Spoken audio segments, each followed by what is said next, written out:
El 26 de julio de 2013, en Arriaga, Chiapas, dos integrantes de una ONG, acompañados de otras 30 personas, se dirigieron a la presidencia municipal de dicho municipio para presentar peticiones en pro de la comunidad.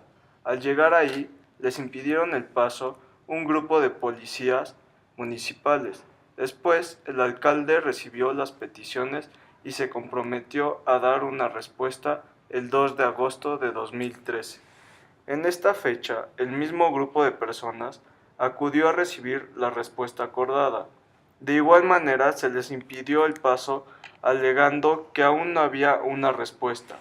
2 horas después, la policía municipal respondió con violencia en contra del grupo, privando de su libertad a los dos representantes de este grupo, acusándolos por amenazas y lesiones a funcionarios públicos y daños a las instalaciones.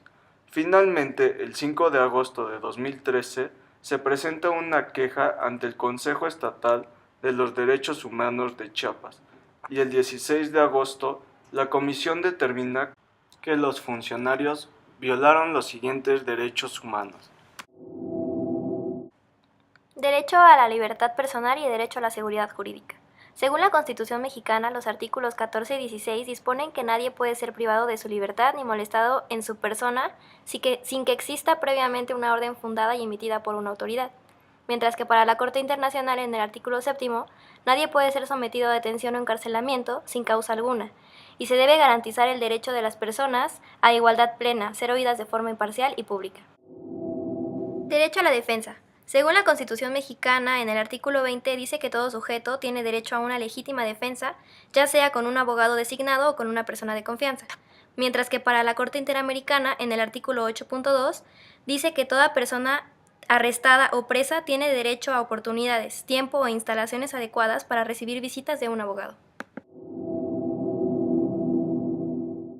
Se conoce el caso de las violaciones a la libertad personal, a la defensa, a la seguridad jurídica del trato digno en agravio de que sucedió el incidente de 2 personas en el estado de Chiapas.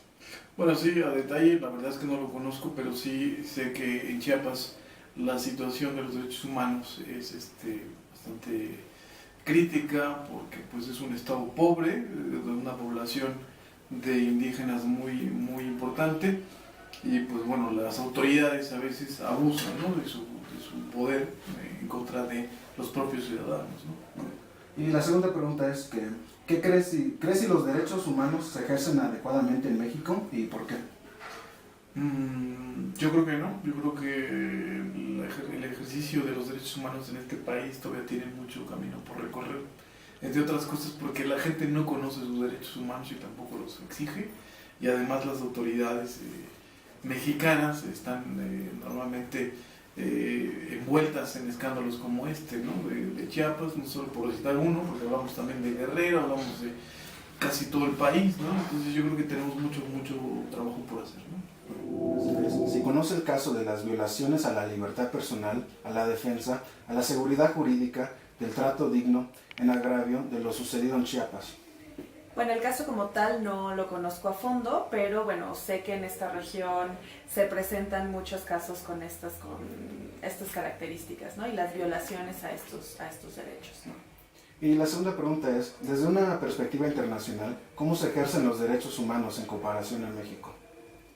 Bueno, digamos que no es que estén desvinculados al 100%, ¿no? En teoría, digamos que lo que va más allá del Estado, todas las instituciones internacionales u organismos internacionales, el objetivo finalmente es la promoción de los derechos humanos, pero eso no se entiende o no se lleva a la práctica si los Estados no generan como esta normativa al interior para poder cumplir cabalmente con la protección, la promoción de los derechos humanos, ¿no? Entonces, digamos que a nivel internacional está la presión de estos órganos internacionales hacia los estados, como puede ser, por ejemplo, la Corte Interamericana de Derechos Humanos. El objetivo es señalar cuáles son algunas de las deficiencias que tienen los estados para poder subsanar pero tiene que ser el mismo Estado, ¿no? Entonces creo que así se vive, ¿no? A nivel internacional, pues forma parte de la agenda internacional el tema de derechos humanos,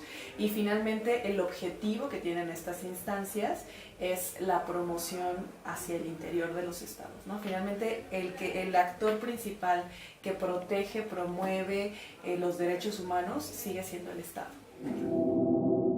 Debido a la violación de derechos humanos a estos mexicanos, la Comisión Estatal de Derechos Humanos de Chiapas y la Comisión Nacional de Derechos Humanos dio recomendaciones para reparar el daño cometido tomando en cuenta diversos ordenamientos, criterios doctrinales, así como jurisprudencias nacionales e internacionales.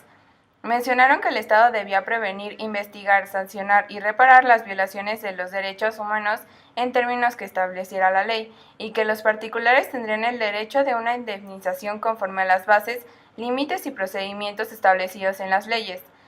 Estas organizaciones consideraron que la rehabilitación, la satisfacción en cuanto a la remuneración moral como jurídica, la garantía de no implementación de medios judiciales que violenten los derechos humanos y la indemnización material o inmaterial a los sujetos serían las mejores maneras de reparar el daño.